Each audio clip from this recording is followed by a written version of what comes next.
Hey guys, अस्सलाम वालेकुम. This is Rabia and I'm back with my drama cup alone. Shazia नहीं है. अपॉलोजीज़, हम लोग ट्यूसडे को जो ड्रामा कप करते हैं वो नहीं अपलोड कर सके बिकॉज शाज़िया की तबीयत भी बहुत ज़्यादा ख़राब थी और मेरी भी तबीयत कुछ ख़राब थी. मेरी तबीयत अभी भी ख़राब है बट हमने कहा चलें एक छोटा सा ड्रामा कप कर लेते हैं एंड इंशाल्लाह ट्राई करेंगे आइंदा तबीयत ख़राब भी हो तो ड्रामा कप सफ़र नहीं करे. But so I have 5 dramas today. खई, जाने जहाँ, मैं, इश्क मुर्शिद और नमक हराम. बिकॉज मैं बाकी अभी तक कैचअप नहीं कर सकी. आज जाने जहाँ की आई थिंक 13th एपिसोड आएगी. आई स्टार्ट विद जाने जहाँ and I am missing Shazia. Shazia, अगर आप मुझे देख रही हैं टीवी पे तो I am letting you know that I am missing you. Boring होता है मुझे लगता है अकेले करना. अब आदत हो गई है ना कि वो एक बातचीत होती है और कोई पॉइंट भूल जाओ तो पता है कि शाज़िया वहाँ पे हैं जो she will take care of it. So yeah so okay let's start. So जाने जहाँ की आज एपिसोड आएगी उसका मैंने प्रोमो देखा. I am just loving the promo. वो जो पूरी दुआ कर रही है ना महानूर, वो इतनी खूबसूरत दुआ है कि शी से समथिंग लाइक कि अगर मेरे हक़ में बेहतर नहीं है तो अल्लाह उसको मेरे दिल से निकाल देगा. तो मुझे जाने जहाँ की ये बात अच्छी लगती है कि जहाँ वो बड़ा टिपिकल साजिशी हो जाता है और वहाँ पे यू नो वो उसको कुछ ड्रग्स दे के शहराम को सुला रहे हैं, उसको अफेक्ट करें उसकी मेंटल हेल्थ को एंड एवरीथिंग. और यू नो किश्वर जो है वो बड़े साजिशी किस्म के टिपिकल किस्म के वो धमकियाँ दे रही है मानूर को और उसको मिसगाइड कर रही है. लेकिन at the same time there just some human elements to the whole story जो उसकी एग्जीक्यूशन को डिफरेंट कर देते हैं. And despite it being so you know some tracks very typical, you still like it. For example Mahnoor का character, पूरा शहराम का character, ये मानूर की दुआ, मानूर और शहराम की मोहब्बत जो है. इवन तबरेज़ मुझे इतना इंटरेस्टिंग लगता है. Like I really like the way कि तबरेज़ जो है वो विलन नहीं है जिससे गुस्से में आके बोला कि अच्छा मैं इसको उठवा लूँगा, ये कर लूँगा, वो कर लूँगा. उसने कहा बेटा मैं तुम्हें तुम्हारे गिर्द अपना जो जाल है ना वो टाइट कर रहा हूँ गुलजेब को, और मैं तुम्हें फंसाऊँगा ऐसे कि तुम निकल ना सको. और वो वाकई कर रहा है टाइट यू नो, और इतनी चालाकी से कर रहा है कि कभी कभी गुलजेब भी घबरा जाती है. Although she knows his intention but वो भी कभी डाउट करती है कि क्या मैंने गलत सोचा है. एंड वाकई तबरेज़ शायद कुछ भी बुरा नहीं चाहता और तबरेज़ जो कह रहा है वो आउट ऑफ यू नो शायद वो जेन्युइन, मतलब वो उसका कोई दूसरा इंटेंशन नहीं है, शायद मैंने ये समझा है. ये बड़ी इंटरेस्टिंग बात है तबरेज़ के कैरेक्टर की. एंड बिकॉज वो एक टिपिकल फोर्स नहीं यूज़ कर रहा, टिपिकल धमकियाँ नहीं कर रहा, वो एक चाल चल रहा है, तो हमें भी इंटरेस्ट रहता है देखने के लिए कि तबरेज़ क्या चाल चलेगा और तबरेज़ कितना गुलजेब को फंसा सकेगा. Of course, it was very disappointing to see Kishwar talking to Mahnoor and doing that, and you know वो एपिसोड आई, मैंने कहा यार ये क्यों हो रहा है, क्या ज़रूरत है इसकी, और थोड़ा सा अफसोस भी हुआ. लेकिन फिर जब सैटरडे वाली एपिसोड आई जिसमें जीनत का एकदम से टर्न दिखाया, अगेन अ सरप्राइज़. आप समझ रहे थे जीनत कोई जेलस हो जाएगी या जीनत कुछ टिपिकल हरकतें करेगी उसकी मोहब्बत में शहराम की, कि उसको महानूर में इंटरेस्ट है और शहराम उसको मिल नहीं सकता. लेकिन जीनत ने तो कुछ और ही कर दिया. आई थिंक शहराम को पता चलेगा तो वो भी सरप्राइज़ होगा, और हम सबको भी उसने हैरान कर दिया जब जीनत ने एक्चुअली स्टैंड लिया and she protected Shahram. And I thought it was such a refreshing change. It was so nice to see, because you know drama देखते हुए मुझे ऐसा लगता है हमें कैरेक्टर से अटैचमेंट हो जाती है, और अगर हमें कैरेक्टर ऐसा लगे जो हमें लगे कि इसको मदद की ज़रूरत है, ये बेचारा तो मैं नहीं कहूँगी बट उसका दुख हमें समझ आए and we have feelings for that character, तो फिर हमें अच्छा लगता है और हम चाहते हैं कोई तो हो जो उसकी मदद कर दे, कोई फरिश्ता बन के, हीरो बन के आके उसको इस मुश्किल से निकाले. और शहराम के साथ आई थिंक हम लोग यही फील कर रहे थे कि शहराम फंस गया अपनी सौतेली माँ के जाल में और कोई उसको निकाल नहीं पा रहा है. एंड वी लाइक कोई तो आए, कोई तो आए. And Jeena turns out to be that person जो शहराम को बचाने की कोशिश कर रही है. And I really really hope कि ट्रैक आगे कंटिन्यू रहे. ऐसा ना हो कि शहराम जब मानूर को चूज़ करे तो जीनत इतनी अफसरदा हो जाए कि वो नेगेटिविटी की तरफ चली जाए and then she does some you know scheming और सम कॉन्स्पिरेसी, तो मुझे वो बहुत डिसअपॉइंटिंग लगेगा. And at the same time अब मुझे जीनत के लिए फ़ील हो रहा है. पहले जीनत वाज लाइक हाँ सही है, इंटरेस्टिंग है, बट अब जीनत के लिए फ़ील हो रहा है. जीनत ने हमारी यू नो सिंपैथी अर्न कर ली, हमारी अप्रिसिएशन अर्न कर ली है.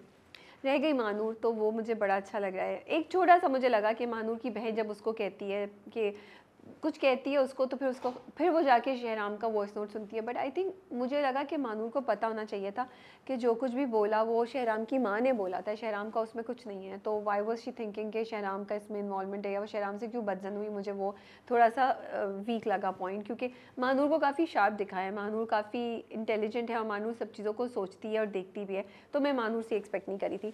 But I absolutely loved the scene जब शहराम पूरी रात सोया हुआ होता है गाड़ी में और जब सुबह मानूर दरवाज़ा खोलती है तो she has a smile on her face. It's just such a beautiful scene and you fall in love with that scene and you fall in love with the story of Shahram and Mahnoor and you're looking forward कि oh you know so वो बड़ी traditional तरीके से वो old style love story की तरफ जा रहे हैं, slow coming very serene kind of love story and you know things that you feel like हाँ किसी को किसी के लिए करना चाहिए, मोहब्बत में ऐसे ही करना चाहिए कि उसने and so opposite to the toxic characters या toxic love that we see in our dramas. You know Shahram की मोहब्बत completely non toxic है.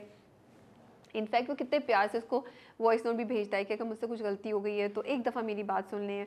फिर वो जाके दुकान के बाहर जो बाबा बैठे हैं उनसे भी बात करता है. So I am liking this fact कि येस रिदा बिलाल ने और कासिम अली मुरीद ने और नेक्स्ट लेवल ने जाने जहाँ में बहुत से टॉक्सिक कैरेक्टर्स दिए हैं, बहुत सी चीज़ें नेगेटिव हैं, स्कीमिंग है, but at the same time the two main characters which is Mahnoor and Shahnam they are so non toxic. Their love is non toxic, their love is so positive and encouraging and I really am enjoying that. अच्छा दूसरा मुझे तैमूर साहब जो आ गए architect again you know मैं देखती हूँ तो मुझे लगता है शहराम यहाँ बीच में फंसा हुआ है, हमारा हीरो है. You know he is that Prince जिसको एक ईवल विच ने यू नो अपने कब्जे में ले लिया है. And then we have Mahnoor, we have Taimur, we have Zeenat, all three of them trying to save him somehow. You know Zeenat तो बहुत एक्टिवली करी है, मानूर अपने तरीके से उसको हील करी है और तैमूर वो इंसान है जो उसके ख्वाब को पूरा करेगा और उसको ज़िंदगी की तरफ ले आएगा. So all these things become very interesting when you watch it and मज़ा आता है आपको देखने के लिए. सो जाने जा is going very strong and is keeping us hooked. Second पे हमारे पास है इश्क मुर्शिद. सो इश्क मुर्शिद बड़ा मज़ा आता है देखने का. आई थिंक ये जुमला भी बहुत दफ़ा बोल चुकी हूँ कि आजकल इश्क मुर्शिद की एपिसोड को देख के आप स्माइल करते हैं, आपको आपकी आप इन्जॉय करते हैं वो cute light hearted moments and the credit goes to Bilal Abbas Khan for entertaining us as Fazal Bakhsh and as you know Shamir. So मज़े की बात ये है कि इस एपिसोड में कुछ नहीं भी हुआ और बहुत कुछ भी हो गया. ये एक बड़ी इंटरेस्टिंग बात हो रही है आजकल इश्क मुर्शिद के एपिसोड से कि बहुत कुछ नहीं होता है लेकिन फिर भी हम इंटरटेन रहते हैं, फिर भी कहानी थोड़ा सा आगे बढ़ जाती है. तो अब शहराम कह रही हूँ शामीर एंड फजल बख्श ये डिलेमा था उनका कि क्या वो शिब्रा को बता दें या नहीं बताएं कि वो कौन है, उसकी असलियत क्या है और वो क्या कर रहा है. एंड वो बड़ा इंटरेस्टिंग सीन था कि जिसमें शामीर सोचता है और फिर फजल बख्श आता है और कहता है भाई तुम क्या कर रहे हो. And I was like thank God Fazal Bakhsh you saved Shamir because Shamir sahab तो कुछ और ही करने जा रहे थे. क्योंकि ऑल्दो शिब्रा अब नरम हो रही है, उसका दिल थोड़ा सा उसकी तरफ आ रहा है लेकिन अभी वो रेडी नहीं है मुझे लगता है कि इतना बड़ा सच सुनने के लिए. तो उसके लिए फजल बख्श की जो उसकी प्लानिंग है ना वो बिल्कुल ठीक है कि अभी इस ड्रामे को चलने दो, उसके दिल पे थोड़ा सा और मुझे काम करने दो, उसको इस पॉइंट पे लाने दो कि वो मेरे बारे में इस तरीके से सोचे, फिर मैं उसको राज बताऊं, फिर मैं उसको असलियत बताऊं. And I really don't know how Shibra will react you know. लेकिन ये बात तो है कि शिब्रा को अनकॉन्शियसली अननोइंगली उसको जेलसी फील हो रही है, उसको चिढ़ चढ़ी है कि ये निम्रा के लिए क्यों जा रहा है करने और ये उसके लिए क्यों इतने पैसे खर्च कर रहा है. और वो उससे पूछ और उसको अच्छा एक तरफ वो बड़ा अपने आप को कूल दिखाने की कोशिश करती है कि मुझे परवाह नहीं है लेकिन उसको इंक्विजिटिव भी है, उसको क्यूरोसिटी भी है कि अच्छा क्या हुआ, अपडेट क्या है क्या नहीं you know. And I think Fazal Bakhsh ने बड़े अच्छे पॉइंट पे उसको बोला कि तुम्हारे लिए मैं ओके हूँ क्या, और उसने उसको पॉइंट पे कर दिया जहाँ से अब वो डायरेक्टली सोचेगी. और उसने भी सोचा फजल बख्श ने कि चूहे बिल्ली का खेल बहुत हो गया, अब तुम डायरेक्टली मेरे बारे में सोचो, भाई जवाब दो अगर तुम्हें लगता है तो तुम अब अगर तुम थोड़ा सा कंफ्यूज थी तो अब क्लियरली मैंने जो सवाल किया है, क्योंकि अब जो सवाल आया उसके बाद शिब्रा ज़रूर सोचेगी कि या if I have to think about Fazal Bakhsh, will I like him, will I say yes to him or what is it you know. So अब जो सारी चीज़ें चल रही थी इधर वो सब चीज़ें जो हो रही थी आई थिंक अब वो पजल के पीसेज जो हैं वो मिल रहे हैं और फाइनली अब पिक्चर जो है वो सेटल होने वाली होगी. So maybe now we will see some cute interesting moments between romantic moments between Shibra and Fazal Bakhsh, not in just dream sequence but in reality in actuality. So it's going strong. मुझे वो scene भी बहुत अच्छा लगा था जब पूरा शामीर सोचता है कि यू नो मैं अगर उसको बता दूंगा तो वो ऐसे रिएक्ट करेगी, तो उसका वर्स्ट फियर जो है जो वो इतना जिसको अवॉइड कर रहा है, जो उसे लगता है होगा, वो उसको इमेजिन करता है और फिर उसकी मैनिफेस्टेशन हमने विजुअल में देखी तो वो अच्छा लग रहा था वो देखने का. और आप भी सोच रहे थे कि हाँ वाकई शिब्रा तो यही करेगी. सो ट्रीटमेंट ड्रामे की बहुत डिफरेंट लगती है मुझे इस जगह पे कि जो चीज़ें आप सोच रहे होते हैं, जो खौफ आपको सिर्फ होता है, वो एक्चुअली करके दिखा रहे हैं आप, तो कैसा फील होगा. तो मुझे ये अच्छी लग रही है डायरेक्शन. जो राइटर हैं खालिक वो और फारूक प्रिंस जो हैं उन्होंने ये जो डायरेक्शन ली है आई like it because a lot of times what you're thinking Farooq rhythm वो आपको एक्चुअली करके दिखा रहे हैं, वो रियलिटी में ड्रामे में नहीं हो रहा होता है, it's just a dream sequence और just an imagination, but it is happening and then as viewer also you are realising अच्छा ये अगर हो गया तो क्या होगा, बट इंटरेस्टिंग जा रहा है। आई एन्जॉय वॉचिंग इश मुर्शिद, परफॉर्मेंसेज बहुत ज़बरदस्त हैं बिलाल अब्बास खान की, दोनों as Fazal Bakhsh and as Shamir, और छोटे छोटे लाइट मोमेंट्स आते रहते हैं। बस मुझे इस बात का शिकवा है कि वो महरीन को जो चाबी दे रहे हैं वो नहीं दे, महरीन को क्लियर कर दें। वो पूरा जो सीन था कि वो अपने पीर मुर्शिद से मिलाते हैं और कहते हैं कि हाँ भाई अभी तो शादी नहीं हो सकती, तो मुझे लगता है शामी के कैरेक्टर में जहाँ वो इतना अच्छा होने की कोशिश कर रहा है, उसको अपने बेसिक दिखाया कि उसको रियलाइजेशन है वो अपने बाप से डिफरेंट है, तो आई विश कि ये नेगेटिव चीज़ नहीं दिखाते, ये नहीं दिखाते उसको, बिकॉज ये काफ़ी गलत बात है कि जो वो महरीन के साथ ज़्यादती कर रहा है, उसको बहुत गलत इंटेंशन मतलब डायरेक्शन में दे रहा है, उसको बोल रहा है कि हाँ मैं तो करना चाहता हूँ लेकिन मेरे मुर्शिद साहब ने इजाज़त दे रहे तो मैं शादी नहीं कर सकता, वो मुझे थोड़ा सा वो लगा। बाकी इंटरेस्टिंग था, सुकी और अम्मा तो दोनों उसकी साइड पे हैं, सुलेमान साहब क्या करेंगे ये नहीं पता, क्या वो तीनों मिलके कन्विंस कर लेंगे सुलेमान साहब को। So Ishq Murshid is strong, it's fun to watch it and you are always smiling whenever you watching it. That's all for Ishq Murshid. Number 3 पे हमारे पास है खई। खई की 2 एपिसोड से 4 एपिसोड्स हो गई हैं, इस हफ्ते हमने 4 एपिसोड्स देखी।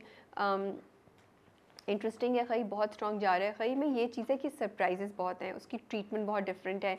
मुझे सिनेमाटोग्राफी के पॉइंट ऑफ व्यू से और कैमरा के वर्क के पॉइंट ऑफ व्यू से भी खई बहुत इंटरेस्टिंग लगता है। ये मैंने अपने टॉप 5 में भी बोला और अभी भी बोल रही हूँ, वो जो सीन था जहाँ पे बरलास जो है वो पामीर को कत्ल करता है, मर्डर करता है, गन से शूट करता है, उस पर जो पूरा शुजा के मूव करने का सीन है वो बड़े अच्छे से शूट किया हुआ है और एडिट किया हुआ है। आई ऑल्सो लाइक इट कि उन्होंने वो सीन कनेक्ट किया कि पहले उसने किस तरह उसके बाप ने उसको प्रैक्टिस कराई थी, तो वो देखे बगैर he was shooting at the target, and he did the same thing here. And so these are the small things, and that shows the intelligence of the script writing and the director कि कैसे they are joining the different scenes, they are joining the different points that you have seen in the drama. और बड़ा मज़ा आता है जब मैं ऐसी इंटेलिजेंस देखती हूँ, बिकॉज मुझे लगता है कि आप एज अ व्यूअर आपको रिस्पेक्ट दी जा रही है कि वी एक्सपेक्ट कि आप ये समझ सकते हैं, that's why we are showing it to you and we believe in your in your intelligence. तो मुझे वो चीज़ अच्छी लगती है। और मज़े की बात ये कि जो कैरेक्टर्स आपके साइड पे थे, अब अगर आप देखें बरलास और अपाना का कैरेक्टर कितना इंपॉर्टेंट हो गया है, बादशाह का कैरेक्टर कितना इंपॉर्टेंट हो गया है, उस बादशाह उसकी बीवी जो आप समझ रहे थे बाहर से भाई आया है, no big deal, but now in the last 2 episode they have focus उनके ऊपर हो गया है कि वो क्या करेंगे क्या नहीं करेंगे। तो ये भी स्क्रिप्ट की बड़ी बात होती है कि जैसे जैसे स्क्रिप्ट चल रहा है, ड्रामा चल रहा है, तो मेन कैरेक्टर से हट के बाकी कैरेक्टर्स पे भी स्पॉटलाइट जाती है और आपको उनकी इनफरादियत भी नज़र आती है और उनकी रेलेवेंस, उनकी इंपॉर्टेंस भी नज़र आती है। तो ये चीज़ है। और बादल को आई एम मिसिंग, पहले दो दिन बादल हमें नज़र आया, उसके लास्ट 2 डेज़ हमें बादल नज़र नहीं आया, तो आई एम मिसिंग है। आई लाइक द बादल एंड जमदा वाला ट्रैक, मुझे वो बहुत इंटरेस्टिंग लगता है। But I also like it कि जमदा ने जो एक चाल चलाई है वो ऐसा एक प्रोसेस स्टार्ट हो गया, शायद उसको भी रियलाइजेशन हुई कि अब उसने दुराब के ख़ानदान को एक ऐसे मोड़ पे लाके रख दिया है कि वो ख़ानदान जो है ना उसके टुकड़े टुकड़े हो रहे हैं, वो आपस में एक दूसरे के साथ लड़ पड़ने लगे हैं। ये तो कभी उन्होंने सोचा भी नहीं होगा, not even Durab's wildest dream that he would have thought कि उसके अपने ख़ानदान में खई होने के चांसेस हो जाएंगे, कि बादशाह सोचेगा कि मैं चनार की सब फैमिली को उड़ा दूँ, या चनार सोचने पे आए कि क्या मुझे बादशाह को उड़ा देना चाहिए। सो ये एक बड़ी इंटरेस्टिंग कहानी चल रही है, और जो प्रोमो देखा है मैंने अगले हफ्ते का, उससे तो I can't wait to see that. So interesting है, खई आपको सरप्राइज़ करता रहता है। और अगर आप देखें ना, जो मुझे बहुत अच्छी बात लग रही है, शुरू में ड्रामा स्टार्ट हुआ and you think that it is just about brutality, is just about mindless killing and खून and bloodshed, but it is not actually. अगर आप वो पूरी जो दुराब की अपने तीनों बेटों के साथ कॉन्वर्सेशन देखें तो वो कितनी कॉम्प्लेक्स ह्यूमन इमोशन से भरी हुई है कि उसने, और मैं देखती हूँ कि वो आप दुराब की दूरअंदेशी और दुराब की समझदारी देखेंगे, instead of taking a decision like that, उसने तीनों को बिठाया, तीनों को इन्वॉल्व किया और फिर उसने एक डिसीजन की तरफ मूव करना शुरू किया, और उसने बॉल जो है वो बादशाह के कोर्ट में डाल दी कि तुम डिसाइड करो तुम क्या चाहते हो, अगर तुम्हें चाहिए तो ठीक है। So I like it that he is not mindless, he is somebody very sharp. So again Khai has given you some really interesting villains जिनको देख के आपको मज़ा आता है। मतलब वो जब पूरी जो महफिल थी, या पूरी वो जो मीटिंग थी तीनों भाइयों की, यू वर लाइक अब क्या होगा, and then Chanar surprised me honestly. I did not think that Chanar will offer Barlas. I thought Chanar बोलेगा चुप करके बादशाह को गायब कर देगा या बोलेगा या डिनाई कर देगा या कुछ वो स्टैंड लेगा। उसने तो बरलास को हवाले कर दिया, उसने कहा ठीक है आप बुलाएं, जो ये करना चाहता है वो करे। और वो बरलास को भी बोलता है कि खून के बदले खून होता है। So this is like layers of the characters and आप एक्सपेक्ट नहीं कर रहे होते और फिर एक कैरेक्टर की एक लेयर आती है। अब तक मैं चनार को बहुत ही एक माइंडलेस सा, एक बिल्कुल संकी सा इंसान समझती थी, लेकिन यहाँ पे जो उसकी मुझे ह्यूमन एलिमेंट नज़र आया है ना, कि उसको कुछ एक वैल्यू, मतलब he standing by his principles also in some way, you know. जहाँ और जो बरलास और चनार की कॉन्वर्सेशन भी थी वो भी बड़ी इंपॉर्टेंट थी। बरलास कहता है आपने तो एक लड़की के पीछे पूरा ख़ानदान उड़ा दिया, मैंने तो एक इंसान को मारा है। तो वो कहता है नहीं दरवेश तुम्हें मार देता अगर मैं तुम्हें नहीं मारता। सो you no he has logic for what he is doing, he is not killing people just के मैं मार दूंगा। लेकिन एट द सेम टाइम अगर आप देखें तो चनार और दुराब हैं बहुत जालिम। उन्होंने अपने पूरे गाँव में, अपने पूरे एरिया में एक गुंडागर्दी की हुई है, उधर लोगों की ज़मीनें ले रहे हैं और लोगों के साथ जुल्म कर रहे हैं। तो ये एंगल भी है। सो फॉर मी खई is very interesting. It's a combination of extreme violence but also some very deep thoughts, human emotions। अपाना जिस पॉइंट पे खड़ी है, दो शी लव्स बरलास, लेकिन जब उससे पता चला है कि उसने पामीर का कत्ल कर दिया है तो वो सोच रही है कि वो एक डिलेमा में आ गई है। उसने आउटराइटली अब जाके सीधा पामीर के कत्ल को इग्नोर करके वो बरलास को नहीं उसने एक्नॉलेज कर लिया। वो रुक गई है, she can not understand it कि कैसे इसने इसको कत्ल कर दिया। So I'm really liking these human emotions that they are showing within this drama, this family। और मुझे ये लगता है जैसे एक हम लोकल देसी माफिया का ड्रामा देख रहे हैं जिसमें ये माफिया की गेम चल रही है। और एक और चीज़ जो मैं कहना चाह रही थी सबसे ज़्यादा आई थिंक अफसोस हमें पामीर के मरने का हुआ, because in all of this he was really innocent. Yes Jamda के भाई भी इनोसेंट थे, बट जैसे खई में ये वाला घर जो है, इधर सब लोग का कुछ ना कुछ है, आप उनकी इनोसेंस पे क्वेश्चन उठाते हैं। बट पामीर एक ऐसा कैरेक्टर था आई थिंक जिसके लिए हम सब फील कर रहे थे, और जब वो मरा तो हम सबको बहुत बुरा लगा। वी रियली थॉट कि वो एक खून बहा है जो नहीं शायद बहना चाहिए था, बट खैर। सो दिस वॉज खई। Now I will go to Namak Haram. Namak Haram मुझे बड़ा इंटरेस्टिंग लगता है and I am so glad कि it's back to its track and Asma और मुरीद के दरमियान इंटरेक्शन हो गया है। I don't know why, but for a minute मैं भी मुरीद को शायद डाउट कर रही थी जब अस्मा सोचती है। फिर मैंने, बिकॉज नाम है ना ड्रामे का नाम है नमक हराम, तो मैंने ये सोचा कहीं ऐसा तो नहीं है कि वाकई ये नमक हराम है और ये चाल चल रहा है मुरीद, और वाकई उसकी अपनी बुरी इंटेंशन है और वो इस पूरे ख़ानदान को फंसा रहा है, यू नो, मलाइका के साथ मिलके या इस तरह करके। बट देन फिर अस्मा ने जब उससे बोला कि वो गार्ड कहाँ था और गार्ड कॉल पे बताता है उसको, देन आई रियलाइज़ कि नहीं वो सही है। तो जो मेरे जहन में डाउट आया था वो क्लियर हो गया। मुझे ये भी लग रहा है, अच्छा लग रहा है कि अस्मा का भी एक मुसलसल कशमकश चल रही है। वो थोड़ा सा मुरीद की साइड पे आती है तो फिर कुछ ना कुछ उसको पता चलता है, जिससे फिर वो थोड़ी सी डिसबैलेंस हो जाती है कि उसकी बहन आई, उसने बताया कि वो तो मैं उससे प्यार करती हूँ, वो भी मुझसे प्यार करता है। अब वो फिर उस पर शक करने लगी, फिर उस पर डाउट करने लगी। तो इट इज़ इंटरेस्टिंग कि आपका जो पॉइंट ऑफ कॉन्फ्लिक्ट है वो कंटिन्यूस है। वो एक कॉन्फ्लिक्ट सॉल्व करके आप आगे बढ़ नहीं गए, एक कॉन्फ्लिक्ट सॉल्व होता है तो दूसरा कॉन्फ्लिक्ट आ जाता है या उसी कॉन्फ्लिक्ट की एक्सटेंशंस आ जाती हैं ड्रामे में। तो मुझे ये इंटरेस्टिंग लग रहा है। आई ऑल्सो लाइक इट कि अस्मा और मुरीद के दरमियान थोड़ी थोड़ी दोस्ती होने लगी है, वो एक दूसरे के करीब आ रहे हैं। वो सीन बड़ा अच्छा था जिसमें वो बुक पढ़ रही है और उसके हवा से बाल अस्मा के उड़ रहे हैं। सारा खान लुक वेरी ब्यूटीफुल माशाल्लाह से उस सीन में। सो इंटरेस्टिंग है। अब मुस्तफ़ा की तरफ से मुरीद को ख़दशा है, बिकॉज मुरीद अब अस्मा की तरफ भी नरम हो रहा है एंड शायद वो अब उसके बाप से पूरा उस तरह बदला लेने का ना सोचे। अस्मा ने शायद उसके दिल को थोड़ा सा सॉफ्ट कर दिया, लेकिन मुस्तफ़ा तो कह रहा है कि नहीं मुझे तो ये करना है। अच्छा, जो मुरीद और अस्मा की माँ की कॉन्वर्सेशन है वो मुझे पहले भी, जब वो जाता है ना पूछता है कि अस्मा मुझसे पूछिए क्या मैं उस पर ट्रस्ट कर लूँ, वो भी मुझे अजीब सी लगी थी। अब वो फिर आके कुछ बता रहा होता है उससे, तो मुझे अब ये शक होने लगा है कहीं वो भी तो शामिल नहीं है मुरीद के साथ, कहीं वो भी तो अपने हस्बैंड को सज़ा नहीं दे रही मुरीद के साथ मिलके। Is she part of this whole game, this whole scenario? मेरे जहन में ही आ रहा है। सो आई एम लाइकिंग नमक हराम that it's making you think on so many levels and in so many points. हाँ, मुझे वो जो लड़का है, कज़न है, मुझे उसका नहीं समझ आती कि हाउ कैन ही प्रिडिक्ट के, क्योंकि मुरीद ने उसको कोई ऐसा साइन नहीं दिया अदर देन मुरीद के कुछ डायलॉग्स, तो वो मुझे एक वीक एग्जीक्यूशन लगती है कि वो कैसे एक्सपेक्ट कर लेता है कि ये मुरीद में कुछ मसला है और मुरीद ही गलत है। अगर आप लोग नमक हराम देख रहे हैं तो मुझे ज़रूर बताइए आप लोगों को कैसा लग रहा है, आप भी क्या इसी तरीके से मुरीद की सारी स्कीमिंग को देख रहे हैं। लास्ट में हमारे पास है मैं तो बस वो ड्रामा है जिसको मैं बस सोचती हूँ कि मैंने क्यों देखा। और हर हफ्ते मुझे उम्मीद होती है शायद कुछ बेहतर हो जाए, शायद कुछ बेहतर हो जाए, बट मैं बहुत मतलब डिटर्मिनेशन के साथ खड़ा हुआ कह रहा है मैंने कुछ नहीं चेंज करना, मैं ही रहूँगा, मैं तो ऐसे ही रहूँगा। थैंक गॉड अगले हफ्ते लास्ट एपिसोड है एंड मैं रैप अप हो जाएगा। I am really looking forward to the drama that starting after that which is Iqra Aziz and Hamza का नया ड्रामा। खैर मैं पे आते हैं। सो आयरा का रोना धोना कंटिन्यू है, आयरा साहिबा अपने उसी ट्रैक पे हैं। अरे भाई छोड़ दो ना, तुम जैद को क्यों लगी हुई हो, क्यों कर रही हो। और जैद तो मुझे इतना अफसोस होता है जैद के कैरेक्टर के साथ जितनी नाइंसाफ़ी स्क्रिप्ट में की गई है कि जैद पहले पूरे मुबशरा की तरफ गए हुए थे, अब एकदम से वो पलटा खाए, अब वो आयरा के लिए इन्वेस्टिगेट कर रहे हैं और उन्होंने उस गार्ड को अगवा कर आ लिया और उस पर तशद्दुद करके उससे सच उगलवा रहे हैं।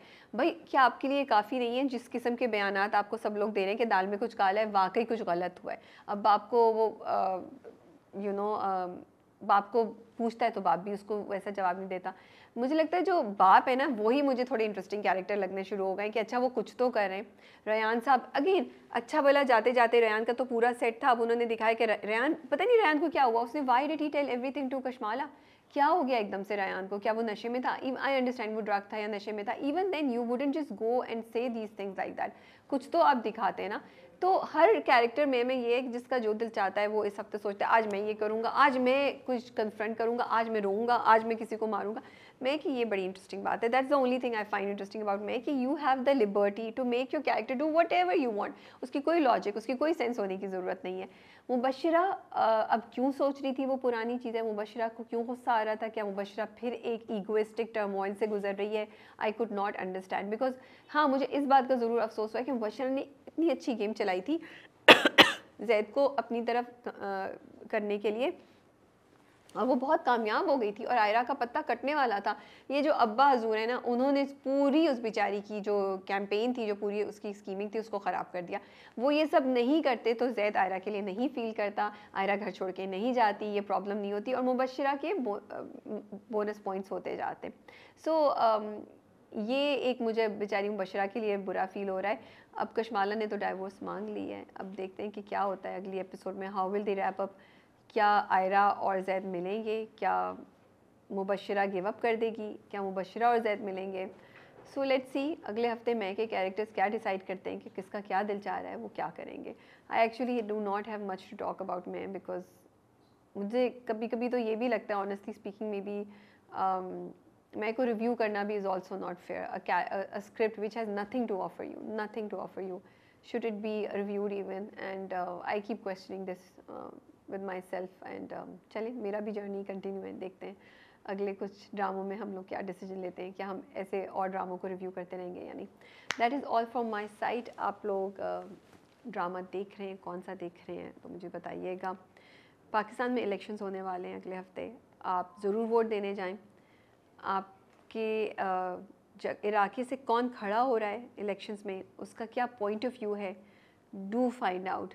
Please do not think that आपका वोट मैटर नहीं करता, डू नॉट थिंक कि आपके कुछ कहने ना कहने से कोई फ़र्क नहीं पड़ता। यही मेंटालिटी मुझे लगता है सबसे बड़ी प्रॉब्लम है।